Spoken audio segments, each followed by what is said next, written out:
quando fala em família, tios e tias também entra nesse sentido de se sentir, sim. Tanto que quando se fala de... É comum falar que até a quarta geração afeta a gente. Quarta geração, você pode entender, excluindo você, pai, avô, bisavô, tataravô. Então, disse que até a quarta geração a gente se envolve e é afetado pelo que aconteceu. Então, uma situação de uma geração passada pode afetar a gente ou alguém da família. O que eu quero dizer, uma forma de pensar nisso, uma metáfora, pensa na família como se fosse uma piscina.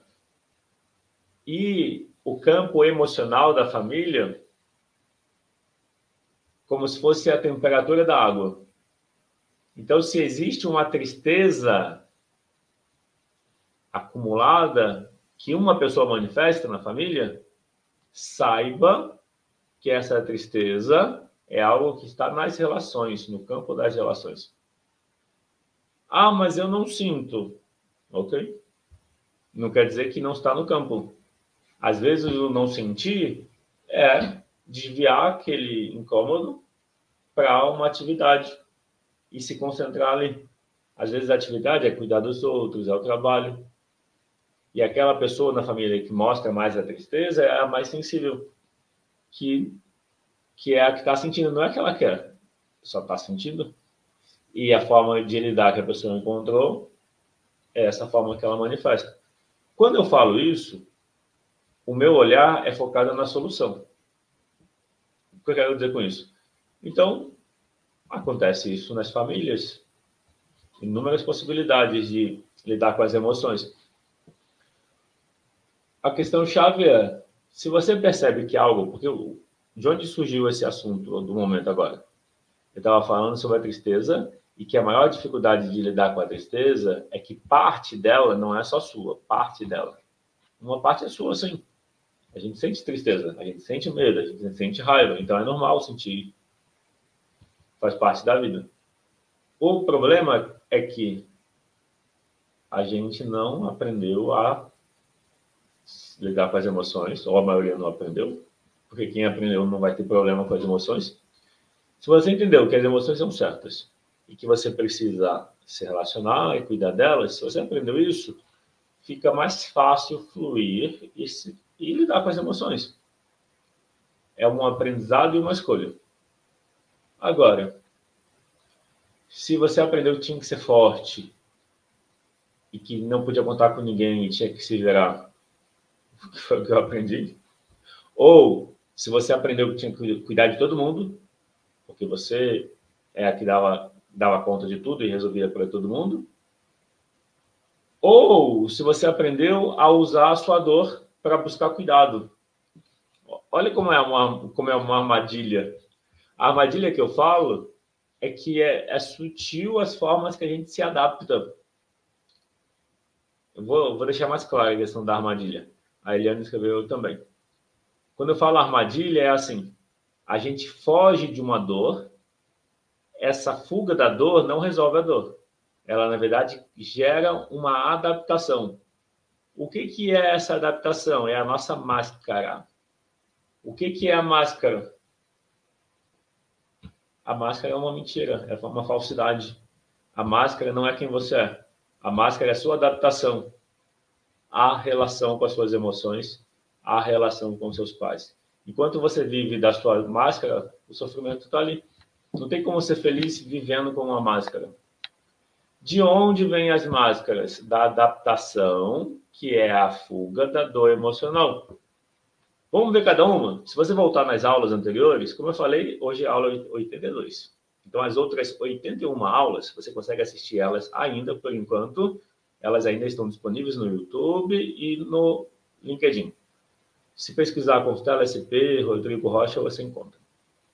Mas vamos recapitular as 5 feridas emocionais e as 5 adaptações, que são as 5 máscaras, que são as 5 formas mentirosas de ser. Ferida da rejeição. O que é a rejeição? A rejeição é um eu não quero você. Esse eu não quero você é, normalmente, pela explicação lá no livro Cinco Feridas Emocionais, da Lise Bourbeau, tem a ver com o pai ou a mãe do sexo oposto. Então, para o homem, a rejeição tem a ver com... Melhor. Para o homem, eu não falei sexo oposto corrigindo, do mesmo sexo. Isso. Para o homem, a rejeição tem a ver com o pai, para a mulher, a rejeição tem a ver com a mãe. E a rejeição a gente vivencia como se a gente fosse errado e, no meu caso, meu pai não gosta de mim, não me quer. No caso de mulher, minha mãe não me quer. Essa ferida da rejeição, por não saber lidar com ela, a gente cria uma máscara. Qual que é a máscara? Fugir. Evitar. Evitar a dor fugir da dor da rejeição gera a máscara do evitador, do esquivo. Esse esquivo, essa máscara é como se a pessoa não sentisse direito de viver ou de se relacionar. A pessoa não ocupa o espaço dela. Então, se você conhece alguém que não ocupa o próprio lugar, que não quer incomodar, que já acha que está incomodando, essa é uma adaptação, é uma máscara do evitador para fugir da dor da rejeição. Sabendo disso, é importante cuidar da dor, que é a tristeza, ao invés de fugir. Porque se você sempre viver achando que está incomodando todo mundo, saiba que você está fugindo da dor, você não está sendo verdadeiro. Ser verdadeiro, autêntico, significa cuidar dessa dor, que é a dor da rejeição. Segunda ferida, a do abandono. A do abandono, sim, tem a ver com o sexo oposto. Para o homem, a mãe, para a mulher, o pai. O abandono é eu não posso, eu não estou disponível, eu não tenho tempo. E aí a ferida do abandono gera uma dor, que é a tristeza. Para todos é a tristeza. Só que a nossa adaptação a essa dor é ficar dependente. Então, a ferida do abandono gera o dependente, a dependência. Então, se você se percebe dependente do relacionamento, dos pais, de alguém, dos amigos, da família, essa dependência é a sua máscara para fugir da dor do abandono. O que fazer nesse caso? Cuida da dor, cuida da tristeza. Olha para essa dor, o medo de ficar sozinho, o medo da solidão. Olha para essa dor e cuida dela. Busca ajuda, se sozinho não dá para resolver. A gente sozinho consegue ir até um certo ponto. Além disso, precisa de uma ajuda profissional. Você pode entrar em contato pelo perfil lá da rede social que você estiver assistindo. Tem um telefone, e-mail, WhatsApp. Terceira ferida é a da humilhação. A humilhação é o mesmo que vergonha. Então, a gente tem essa ferida. Normalmente, surge lá nos 4 anos de idade, então a gente não percebeu que surgiu. E tem a ver com, na educação, a forma de educar da mãe ou de quem cuidou, de usar a vergonha como forma de educar. E aí a humilhação gera a máscara do masoquista. Então, se você conhece alguém que fica se diminuindo, ou sentindo humilhado, ou enfatizando a humilhação, ou problema, dificuldade, se diminuindo, falando de todos os problemas que tem, essa é uma forma da pessoa se adaptar e fugir do contato com a dor da humilhação. Como resolver essa dor? Olhando para ela. É que aí é importante querer resolver. A quarta ferida, a da traição.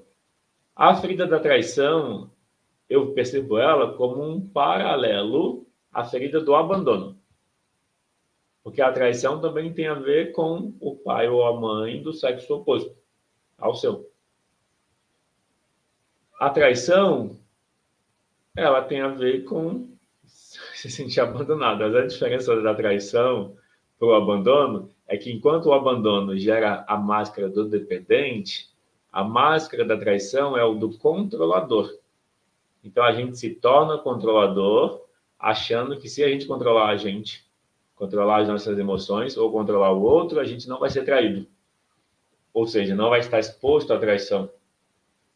Essa máscara do controlador também é a máscara do psicopata. Outras linhas de pensamento chamam esse de psicopata, que é o controlador. É porque ele controla as emoções. Então, ele é frio. Então, o psicopata se encaixa como controlador aqui. com a ferida da traição. Bom, então o controlador é uma adaptação para fugir da dor da traição. De novo, toda adaptação é uma mentira sobre a gente, não é que a gente é. Então é necessário olhar para essa dor da traição. Essa traição não precisa ser traição propriamente, porque ela aconteceu lá pelos 5, 6 anos de idade. Então, a traição é você não sentir que o pai ou a mãe agiu do jeito que você esperava. Daí, precisa cuidar da tristeza, como todas as outras feridas. A tristeza é a dor por trás das máscaras. Por último, a quinta ferida, que é a da injustiça. Na infância, na educação, a injustiça é você receber um tratamento que não foi, vamos dizer, justo dentro do seu ponto de vista. Pode ter sido justo no ponto de vista dos pais, mas para você não foi. Então, a dor da injustiça leva a gente a se adaptar com a máscara da rigidez. O rígido é aquele que quer fazer tudo certo. Então, ele coloca uma pressão sobre as emoções, com a intenção de que nessa pressão sobre as emoções ele vai fazer tudo certo para nunca mais passar por injustiça. A grande ameaça ou o grande problema que vem disso é que essa rigidez já é uma injustiça consigo mesmo. Olha a armadilha das feridas. O evitador, que é o esquivo, ele foge da rejeição. Para ele fugir da rejeição, ele se rejeita. E porque ele se rejeita, ele rejeita todo mundo. E o que ele mais queria, no fundo, era ser aceito. Então, quem tem a ferida da rejeição, se rejeita, não se aceita, e no fundo o que ele mais quer é a aceitação. Enquanto ele for esquivo, fugir, não se aceitar, a ferida vai continuar lá e vai só aumentar. O dependente, a ferida do abandono, o que ele quer é se sentir cuidado. Só que ele busca cuidado nos outros, sendo independente. E aí ele não recebe, ele recebe descuidado, recebe o contrário. O que ele precisa fazer? Cuidar de si. A humilhação, o masoquista fica se humilhando, fica falando de todo o sofrimento e tudo mais. O que ele precisa fazer? Cuidar de si. A traição, ela vai ter os medos como forma de fugir. O controlador é medroso, por isso que ele controla. Então, precisa aprender a lidar com medo e também se cuidar, se dar segurança, cuidar das emoções. O rígido, como eu tinha já dito, ele está sendo injusto consigo mesmo, sendo rígido. Então, ele precisa diminuir a exigência, se aceitar, se permitir errar e cuidar da dor emocional. Para todas essas 5 feridas, é necessário trabalhar a relação com a tristeza e com o medo. Ao trabalhar a relação com a tristeza e com o medo, elas vão diminuindo. E aí, depois que trabalhou a relação com tristeza e medo, minimamente, fica mais fácil de lidar com cada uma delas. A Eliane escreveu, então, quando você fala do controlador, seria sobre ele se controlar. Eu pensava que seria controlar os outros. Uma coisa não acontece separada do outro. O controlar as emoções, esse se controlar, é querer controlar as emoções. Os outros afetam as nossas emoções. Então, a gente explícita ou implicitamente tenta controlar os outros. A relação que você tem com o seu eu emocional é um espelho para a relação que você tem com os outros. E vice-versa. Os outros refletem a relação que você tem com você mesmo.